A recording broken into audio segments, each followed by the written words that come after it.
उत्तराखंड के बहुचर्चित अंकिता भंडारी मामले में लोग लगातार न्याय की मांग करते रहे हैं।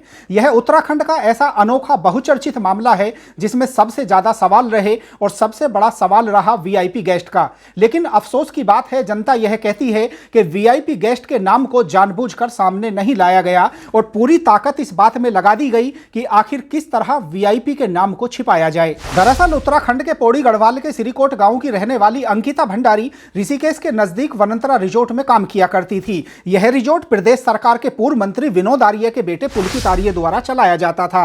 अंकिता भंडारी जब वहां काम करती है तो आरोप है कि अंकिता भंडारी पर यह दबाव बनाया जाता है कि उनके यहां कुछ वीआईपी गेस्ट आने वाले हैं। वीआईपी गेस्ट एक्स्ट्रा सर्विस चाहते हैं। एक्स्ट्रा सर्विस यानी मसाज व अन्य सर्विस की वह डिमांड करते हैं।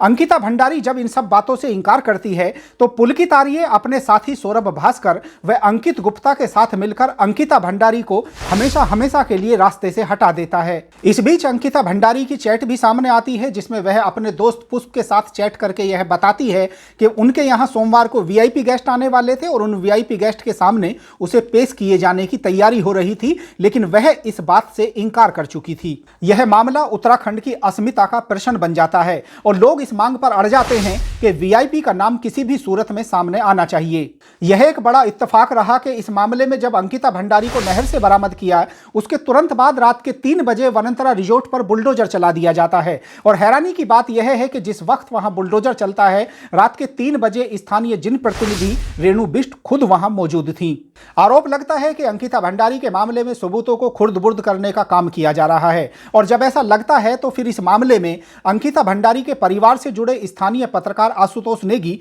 इस मामले को नैनीताल हाईकोर्ट ले जाते हैं। नैनीताल हाईकोर्ट में इस मामले की 3 दौर की सुनवाई के बाद फैसला आता है जिसमें सीबीआई जांच की मांग को खारिज कर दिया जाता है। हाईकोर्ट का फैसला आने से पहले ही एसआईटी इस मामले में 84 दिन तक जांच करके आरोपियों के विरुद्ध आरोप पत्र हल्द्वानी कोर्ट में दाखिल कर देती है।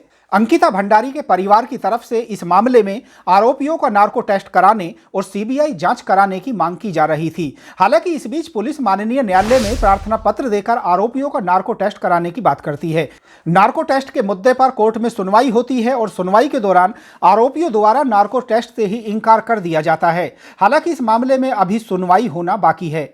अंकिता भंडारी का मामला अपने पीछे जिस तरह अनेक सवाल छोड़कर गया है वह उस अविश्वास की भावना को दर्शाता है कि जनता पुलिस के बयानों पर आखिर क्यों भरोसा नहीं करती।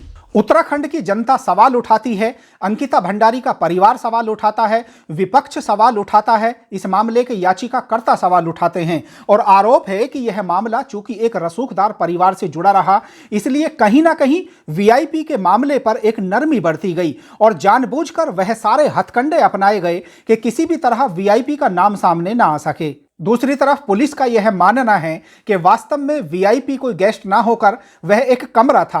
वह प्रेसिडेंशियल स्वीट था जो कि वनंतरा रिजोर्ट में बना हुआ था और जो लोग उस कमरे में आया करते थे उन्हीं को वह लोग वीआईपी कहा करते थे।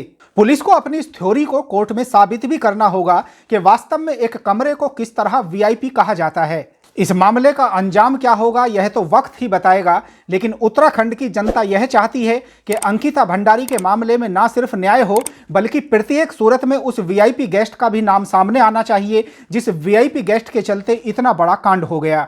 दोस्तों, इस वीडियो पर आपकी क्या राय है? कमेंट बॉक्स में आप भी अपनी राय जरूर दीजिए।